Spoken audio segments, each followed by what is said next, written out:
اگر آپ کسی انسان کو پرکھنا چاہتے ہیں تو نبی پاک صلی اللہ علیہ وآلہ وسلم کا طریقہ سیکھیں۔ آج سے 1400 سال پہلے اللہ کے پیارے نبی پاک صلی اللہ علیہ وآلہ وسلم ہمیں لوگوں کو پرکھنے کا طریقہ سکھایا، اور ہم میں سے کم لوگ یہ جانتے ہیں کہ حضور اکرم صلی اللہ علیہ وآلہ وسلم نے فرمایا کہ کسی کو پرکھنے کے لیے اس کی ظاہری سراپے پر کبھی نہ جانا، اس کے اچھے لباس اور عمدہ شان و شوکت کو دیکھ کر کوئی رائے نہ بنانا، بلکہ اگر چیک کرنا ہو، پرکھنا ہو کہ یہ بندہ کیسا ہے، تو حدیث پاک میں ہے کہ اس میں 3 باتوں کو دیکھنا، اس کی 3 باتیں نوٹ کر لینا، تمہیں صحیح اندازہ ہو جائے گا کہ اس شخص کا کردار کیا ہے۔ پہلی بات ہے کہ اس شخص کے ساتھ لین دین کر کے دیکھنا، تمہیں اس شخص کا صحیح پتہ چل جائے گا۔ دوستو، آج اتنے 100 سال گزرنے کے بعد بھی کسی بندے کو چیک کرنے کا یہی فارمولا ہے۔ دیکھنے میں کوئی آدمی کتنا ہی اچھا کیوں نہ لگ رہا ہو، باتیں بھی بڑی میٹھی کرتا ہو، لمبے لیکچر بھی دیتا ہو، سارا کچھ ٹھیک ہو، لیکن آپ اسے پیسے دے کر دیکھ لیں، اس کے ساتھ کوئی کاروبار کر کے دیکھ لیں، پیسے کا کوئی لین دین کر کے دیکھ لیں، آپ کو اس کی اصلیت کا پتہ چل جائے گا۔ اس کا سارا کردار آپ کی آنکھوں کے سامنے آ جائے گا، اس کا میٹھا پن سارا غائب ہو جائے گا۔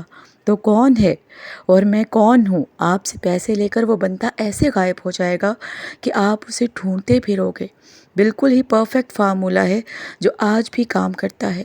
تو پہلی بات یہ ہے کہ اس بندے کو پہچاننے کے لیے اس کے ساتھ لین دین کر کے دیکھو۔ اگر جو آدمی لین دین میں کھرا ہے نا، کاروباری معاملات میں ٹھیک ہے، ایک پیسے کا حساب رکھتا ہے، تو اس کا مطلب ہے کہ وہ آدمی ٹھیک ہے۔ دوسری بات، اللہ کے نبی پاک صلی اللہ علیہ وآلہ وسلم نے فرمائی، اس کے پڑوس میں رہ کر دیکھو، تمہیں پتہ چل جائے گا کہ وہ آدمی کیسا ہے۔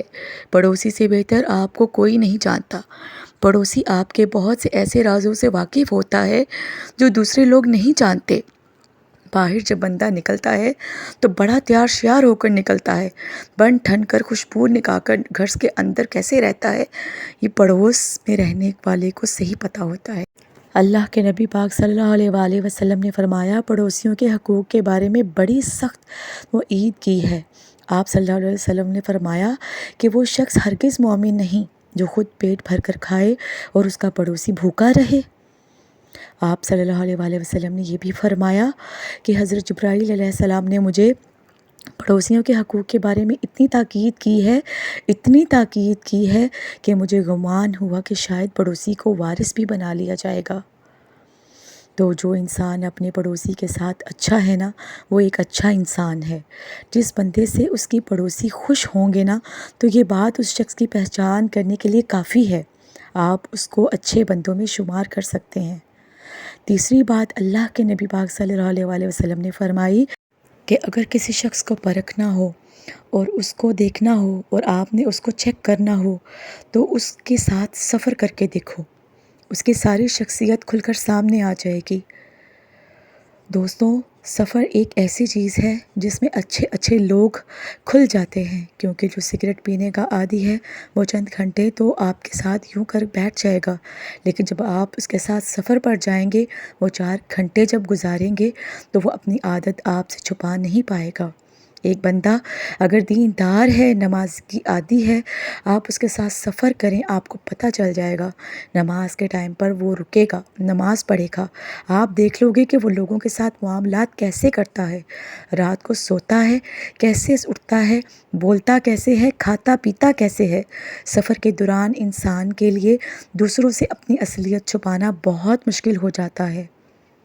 دوستو، اللہ کے نبی پاک صلی اللہ علیہ وآلہ وسلم کی حکمت کو جانیں، اور اگر زندگی میں کسی کو بھی پرکھنا دیکھنا ہے نا کہ وہ شخص کیسا ہے، تو اللہ کے نبی کے بتائے ہوئے ان طریقوں سے اس کو پرکھیں۔ آج اتنے سال گزرنے کے بعد بھی یہ تینوں باتیں بالکل صحیح ہیں۔ اس لیے آپ نے اگر کسی شخص کے ساتھ کبھی بھی لین دین نہیں کیا، یا آپ کبھی اس کے پڑوسی نہیں رہے، یا آپ نے کبھی کسی کے ساتھ سفر نہیں کیا آج تک، تو اس شخص کے بارے میں کبھی رائے نہ دیں، خود سے کبھی رائے مت دیجیے جب تک آپ اس کو اچھے سے پرکھ نہیں لیتے۔